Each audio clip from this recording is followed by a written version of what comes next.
বা এনবিআর যে দাবি করে যে 1 কোটির উপরে 3 নাম্বার আছে, এটি কিন্তু কিউমুলেটিভ নাম্বার। এটি কিন্তু আসলে এখনকার এক্সিস্টিং ইফেক্টিভ বা অ্যাক্টিভ 3 নাম্বার সেটি না। এবং এটি বের করার জন্য এনবিআরকে আমি অনেকবার রিকোয়েস্ট করেছি এটা কি সম্ভব কিনা, কারণ সেই কোনো মেকানিজম নাই। কেউ যদি মারা গিয়ে থাকে অথবা কেউ যদি না থাকে, এই সঠিক পরিসংখ্যানটা আমাদের হাতে নাই। এটি একটি জিনিস। 43 লাখ বা যে পরিমাণ রিটার্ন সাবমিশন দেয়, সেখানেও আপনারা দেখবেন এর একটা বড় অংশ হচ্ছে সরকারি কর্মকর্তা কর্মচারী, 15-16 লাখের মতো। তার আরেকটা অংশ হচ্ছে জিরো সাবমিশন, তারা কিন্তু জিরো ট্যাক্স সাবমিশন, যেহেতু রিটার্নটা কপিটা অনেক ক্ষেত্রেই লাগছে অনেকগুলো পরিষেবা নিতে গেলে, আর 20 থেকে 22 লাখের মতো ট্যাক্স দিচ্ছে। তাহলে আমরা যে এত বড় ইকোনমির কথা আমরা বলছি, তার মানে বিরাট একটা অংশ কিন্তু ট্যাক্স নেটের বাইরে আছে।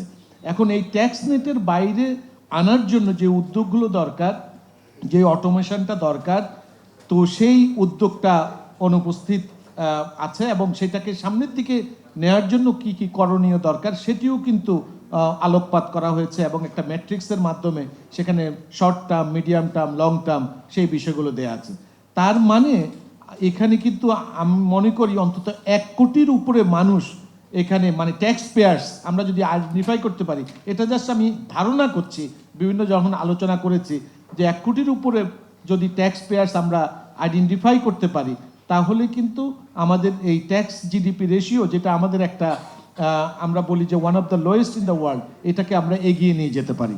আরেকটা বিষয় হচ্ছে যে এই যে রেভিনিউ যে ফোরকাস্টিংটা করা হয়, এখানে কিন্তু কোনো ধরনের এভিডেন্স বেসড অ্যানালিসিসটা নাই।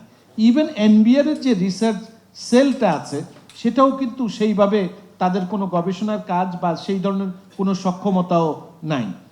আরেকটা হলো যে ট্যাক্স এক্সেমশনটা দেয়া হচ্ছে, যেটা আমরা বলেছি যে এই ট্যাক্স এক্সেমশনটা যদি আমরা অর্ধেকেও নামিয়ে নিয়ে আসতে পারি, আমরা জানি কিছু কিছু জায়গায় কিছু ইনসেন্টিভ দিতে হয়, ফিসক্যাল ইনসেন্টিভ দেয়া লাগে আমাদের এগ্রিকালচার বা অন্যান্য যে সমস্ত প্রায়োরিটি জায়গা, সেই 6%-এর অর্ধেক যদি আমরা নিয়ে আসতে পারি, তাহলে আমাদের যে শিক্ষা বাজেট সেটি আমরা দ্বিগুণ করতে পারবো।